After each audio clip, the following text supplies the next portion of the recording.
तो एक लंबे इंतजार के बाद एसबीआई पीओ की नोटिफिकेशन आ चुकी है। इतने समय से जो आपने तैयारी की है ना, तो मौका आ गया उसको टेस्ट करने का। तो आप सभी के लिए मैंने लॉन्च किए हैं 3 बेस्ट फ्री टेस्ट जो मेरे द्वारा तैयार किए गए हैं। आप सब हमेशा मुझे कहते हैं कि सर क्वांट के टेस्ट तो आप खुद ही बनाया करो, आप जितना अच्छे से क्वेश्चंस को प्लेस कर पाओगे हमें बहुत फायदा मिलेगा। तो फाइनली मैंने खुद आपका क्वांट का टेस्ट तैयार किए हैं। 3 टेस्ट होने वाले हैं, शुरू होंगे 29 नवंबर से, 29 नवंबर से, और उन सब का एनालिसिस मैं खुद करूंगा। तो डिस्क्रिप्शन में लिंक है, जाइए क्लिक कीजिए और एनरोल कीजिए और एसबीआई पीओ की एक दमदार तैयारी कीजिए। तो फ्रेंड्स, 3 बेस्ट फ्री टेस्ट जो कि बिल्कुल फ्री हैं 29 नवंबर से शुरू हो रहे हैं। तो जाइए एनरोल कीजिए, लिंक आपको डिस्क्रिप्शन बॉक्स में मिल जाएगा। एसबीआई पीओ के बेस्ट फ्री टेस्ट में एनरोल करने के लिए डाउनलोड करें अनअकैडमी का ऐप और एनरोल पर क्लिक करें। अगर आप फर्स्ट टाइम अनअकैडमी पर आ रहे हैं तो यूज़ करें मेरा अनलॉक कोड जो कि है SAURABH सौरभ 10। एनरोल करें टेस्ट में फॉर फ्री और एक्सपीरियंस करें अनअकैडमी प्लेटफॉर्म को। यही नहीं, अगर आप अनअकैडमी का प्लस सब्सक्रिप्शन लेंगे तो इस कोड से आपको 10% इंस्टेंट डिस्काउंट मिलेगा जो ऑलरेडी अप्लाइड होगा। अगर आपने अभी तक एनरोल नहीं करा है तो जल्दी डाउनलोड करें अनअकैडमी ऐप और एनरोल करें, और न्यू यूजर्स कोड यूज़ करना मत भूलिएगा। तो बात करेंगे यहाँ पर 26 नवंबर के most important agriculture current affair जो कि एग्जाम के पॉइंट ऑफ व्यू से काफ़ी इंपॉर्टेंट रहने वाले हैं। और उससे पहले एक इन्फॉर्मेशन, अगर आपने अभी तक हमको सोशल मीडिया प्लेटफॉर्म पर फॉलो नहीं किया है तो कर सकते हैं। वहाँ पर आपको latest agriculture current affair dose, PDF notes और इंपॉर्टेंट वीडियोज़ के लिंक अवेलेबल होते रहते हैं। आज के सेशन में बात करेंगे 3 most important agriculture current affair, जिसमें पहली हेडलाइन है यूनियन मिनिस्टर एग्रीकल्चर, मतलब है एग्रीकल्चर के union minister inaugurate honey farmer producer organization by NAFED on 26 November 2020। मतलब है कि आज के दिन, ठीक है, आज के दिन हमारे union agriculture minister Narendra Singh Tomar ने यहाँ पर honey FPO, honey farmer producer organization program launch किया है जो कि नाफेड के द्वारा किया गया है। डेट है 26 नवंबर, मतलब आज के दिन इसको किया गया है। तो जानेंगे ये हनी फार्मर प्रोड्यूसर ऑर्गेनाइजेशन क्या है, इसका क्या उद्देश्य है, सारी इंफॉर्मेशन लेंगे आने वाली स्लाइड में। आगे बात करेंगे तो यहाँ पर second important current affair, Maharashtra cabinet approved a scheme for the paddy farmers under which 700 rupees पर quintal additional incentive would be provided. तो यहाँ पर महाराष्ट्र कैबिनेट ने एक स्कीम को अप्रूव किया है जो कि पैडी फार्मर्स के लिए होगी, जिनको यहाँ पर 700 रुपये पर क्विंटल एडिशनल इंसेंटिव दिया जाएगा। तो जानेंगे ये जो स्कीम है इसका उद्देश्य क्या है, ये जो स्कीम है वो क्यों लॉन्च की गई है, सारी इंफॉर्मेशन लेंगे आने वाली स्लाइड में। और आज का लास्ट और important current affair, UP Haryana police stop farmer protesting against farm act to enter Delhi. तो जैसा कि आपको पता है, फार्मर जो कि ज़्यादातर राजस्थान, पंजाब, हरियाणा से बिलोंग करते हैं, जो विरोध में हैं, जो 3 कृषि बिल पारित हुए हैं उनके, तो उसी के लिए यहाँ पर 2 दिन का उन्होंने प्रोटेस्ट रखा था जो कि 26 नवंबर से स्टार्ट हो रहा है। तो यहाँ पर पुलिस ने उनको रोका है। तो जानेंगे इनका ये जो विरोध है वो क्यों हो रहा है, इनकी मांग क्या है, कौन कौन से बिल हैं और कब कब पारित हुए, सारी इन्फॉर्मेशन लेंगे। बहुत इंपॉर्टेंट करेंट अफेयर रहने वाला है, इसीलिए वीडियो को एंड तक जरूर देखना। तो यहाँ पर सबसे पहले बात कर लेते हैं तो इस हनी फार्मर प्रोड्यूसर ऑर्गेनाइजेशन के बारे में जो कि नरेंद्र सिंह तोमर ने इसका इनॉग्रेशन किया है। तो यहाँ पर बात करेंगे तो ये हनी एफपीओ प्रोग्राम है जो कि national agricultural cooperative marketing federation of India limited, ठीक है, इसका ये प्रोग्राम है जिसको इनॉग्रेट किया है श्री नरेंद्र सिंह तोमर ने। आज के दिन डेट आपको याद रखनी है 26 नवंबर।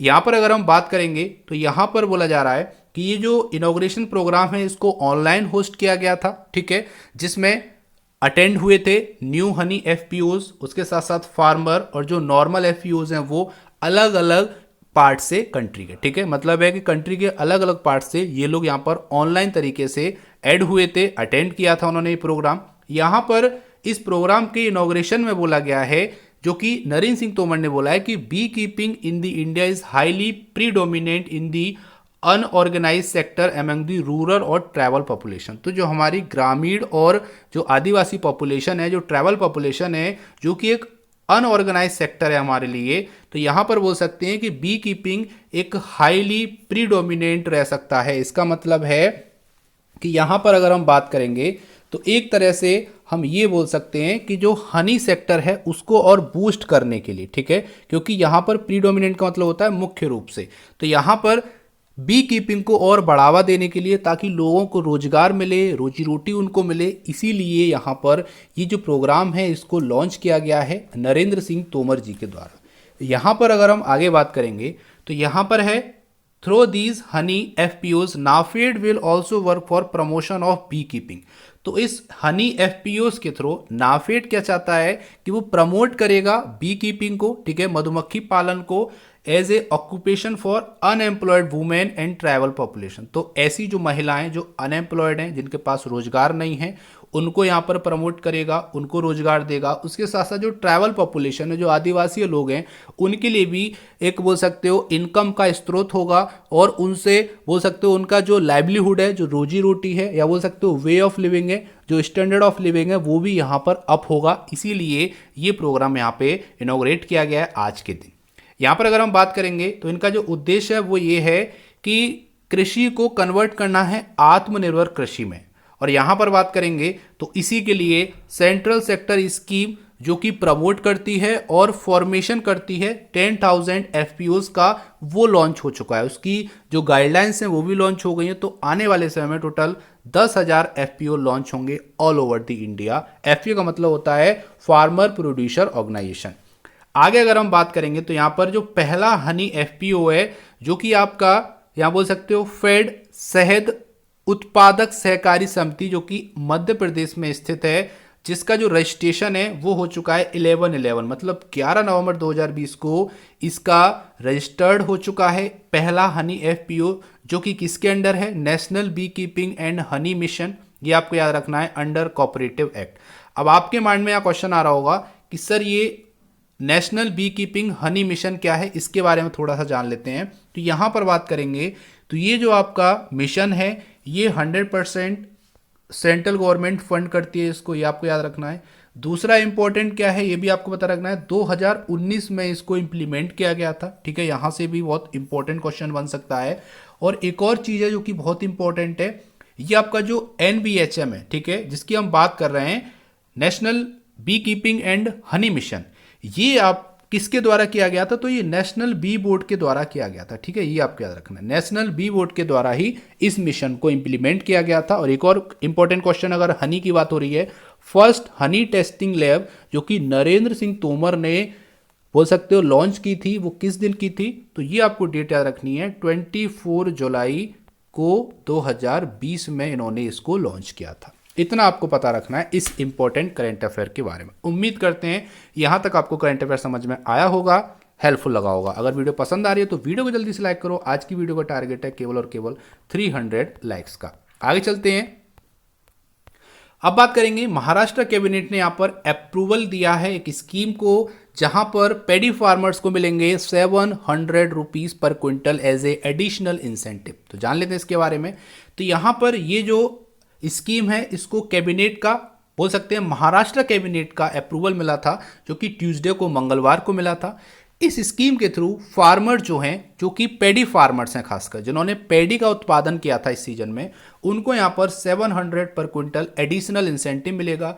इसके लिए जो बोल सकते हो स्टेट गवर्नमेंट, ठीक है, जो सरकारी खजाने से जो लोड पड़ेगा वो पड़ेगा 1400 करोड़ का। तो एक तरह से बोल सकते हो कि जो राज्य सरकार पर जो बोझ पड़ेगा इस स्कीम को इंप्लीमेंट करने से, वो लगभग 1400 करोड़ का पड़ेगा। तो यहाँ पर बोला जा रहा है this year 1.78 lakh quintal of paddy crop is expected to be procured by state government. तो स्टेट गवर्नमेंट की जो एजेंसीज हैं और स्टेट गवर्नमेंट है, उन्होंने यहाँ पर 1.78 लाख क्विंटल पेडी प्रोक्योर किया है, ये यहाँ पर बात की गई है।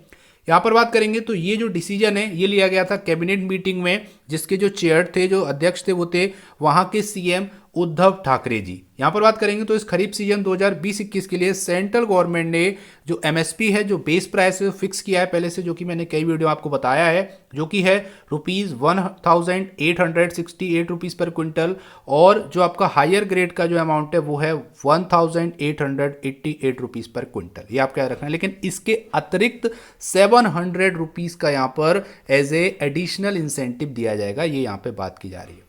जैसा कि आपको पता है, बहुत से लोग ऐसे थे, बहुत से फार्मर्स ऐसे थे जो कि हैवी मानसून रेन के कारण, ठीक है, फ्लड के कारण और रेन्स के कारण उनकी जो बोल सकते हो क्रॉप थी वो प्रभावित हुई थी। तो उनको भी यहाँ पर ये जो प्रॉफिट है वो मिलने वाला है। मतलब कहने का ये है कि जिनकी क्रॉप ग्रो नहीं हो पाई उनको भी यहाँ पर ये जो इंसेंटिव है ये यहाँ पर दिया जाएगा। ये यहाँ पर बात की गई है महाराष्ट्र के सीएम के द्वारा।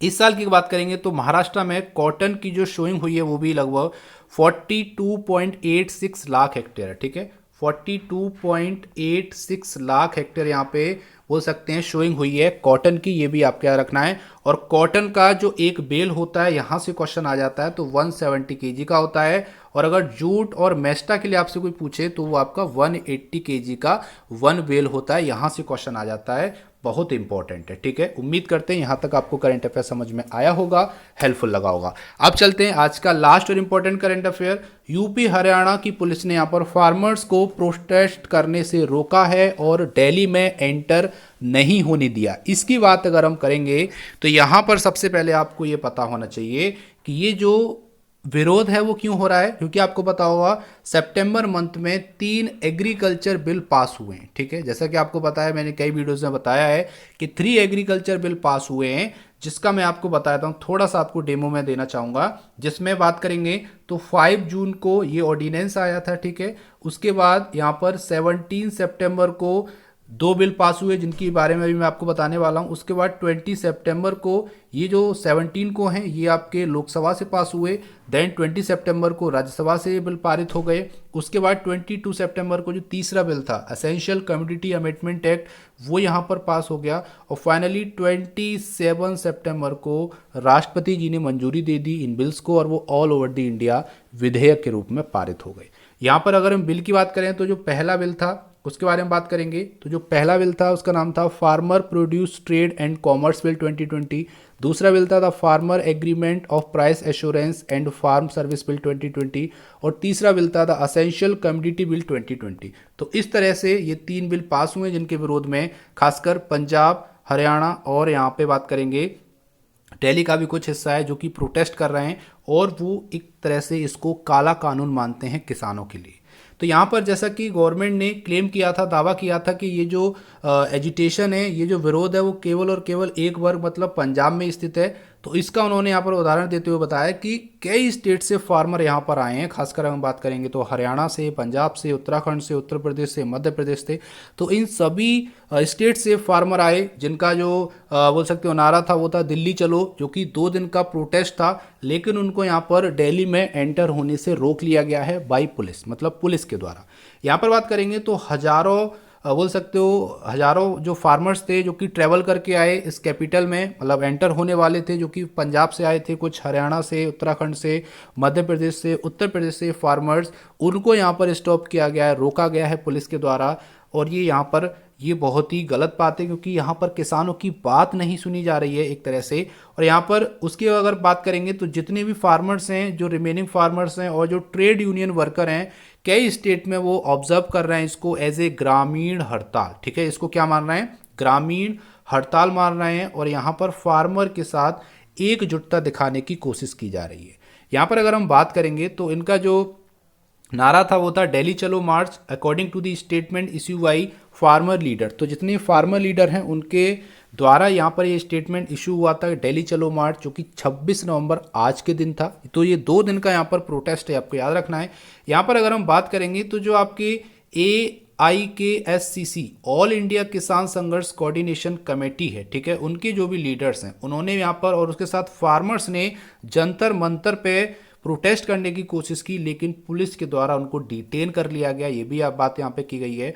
और एक और इम्पोर्टेंट है कि 720 फार्मर्स 720 फार्मर्स को अरेस्ट किया गया है एट मंजू की टीला गुरुद्वारा, जो कि आपका नॉर्थ दिल्ली में, ठीक है, नॉर्थ दिल्ली में आपका एक पड़ता है मजनू की टीला गुरुद्वारा जो कि आपका नॉर्थ दिल्ली में है, वहाँ पर 720 फार्मर्स को अरेस्ट किया गया है। ये यहाँ पर बात सामने आई है। तो इतना आपको पता रखना है कि यहाँ पर फार्मर्स को दिल्ली में एंटर नहीं होने दिया गया, इतना आपको पता रखना है। और एक और इन्फॉर्मेशन जो कि काफ़ी इंपॉर्टेंट है कि 17 सितंबर को जब फर्स्ट और सेकंड बिल पारित हुए लोकसभा से, उसी दिन यहाँ पर बात करेंगे तो ministry of food processing industry, ठीक है, जिसकी जो बोल सकते हो वो जिनको जो पद मिला था वो थी श्रीमती हरसिमरत कौर बादल जी, जिन्होंने रिजाइन दे दिया था उसी दिन, जिस दिन ये बिल पास हुए थे लोकसभा से, उसी दिन उन्होंने अपने मिनिस्ट्री से, कैबिनेट से इस्तीफा दे दिया था। ये भी आपको बात याद रखनी है। उसके बाद इसका जो अतिरिक्त पदभार है वो नरेंद्र सिंह तोमर को मिल गया था। तो नरेंद्र सिंह तोमर जी पे प्रेजेंट फूड का भार है, उसके बाद पंचायती राज का भी है, ठीक है, और उसके बाद एग्रीकल्चर एंड फार्मर वेलफेयर का भी। तो तीनों विभागों को इस टाइम पे नरेंद्र सिंह तोमर जी संभाल रहे हैं। तो ये भी आपको एज ए करंट अफेयर पता होना चाहिए। उम्मीद करते हैं यहाँ तक आपको करंट अफेयर समझ में आया होगा, हेल्पफुल लगा होगा। और वीडियो अच्छा लगा तो वीडियो को लाइक करो। आज की वीडियो का टारगेट है केवल और केवल 300 लाइक का। अब बात कर लेते हैं आज का प्यारा सा क्वेश्चन। तो क्वेश्चन है, लेकिन उससे पहले बात करेंगे पिछले वीडियो में पूछे गए क्वेश्चन के आंसर के बारे में। क्वेश्चन था the largest producer of pigeon P in the world, answer है इंडिया। तो इंडिया लगभग 70% बोल सकते हो शेयर करता है ग्लोबल प्रोडक्शन का। तो मतलब है कि जितना भी ग्लोबली प्रोडक्शन होता है उसका 70% केवल और केवल इंडिया प्रोड्यूस करता है पिजन पी, आपको याद रखना है। और इंडिया नंबर 1 पे है। अब बात करेंगे आज का प्यारा सा क्वेश्चन। तो क्वेश्चन है, union agriculture minister Narendra Singh Tomar was inaugurated India's first Honey testing lab set up by. तो यहाँ पर बताना है कि नरेंद्र सिंह तोमर ने 24 जुलाई को पहली first Honey testing lab inaugurate की थी। अब आपको ये बताना है कि ये जो हनी टेस्टिंग लैब वो किसके द्वारा सेटअप की गई थी, ये आपको कमेंट बॉक्स में आंसर भेजना है। उम्मीद करते हैं आपको आंसर आता होगा। तो टाइप कीजिए आंसर और भेज दीजिए हमारे चैनल पर। हम आपके वैल्यूएबल कमेंट का बेसब्री से इंतजार कर रहे हैं। तो ये था आज का इंपॉर्टेंट सेशन। उम्मीद करते हैं सेशन पसंद आया होगा, हेल्पफुल लगा होगा। इसका PDF आपको हमारे टेलीग्राम चैनल और व्हाट्सएप ग्रुप में मिल जाएगा, जिसकी लिंक डिस्क्रिप्शन बॉक्स में दे दी है। So thank you for watching. जय हिंद, जय भारत।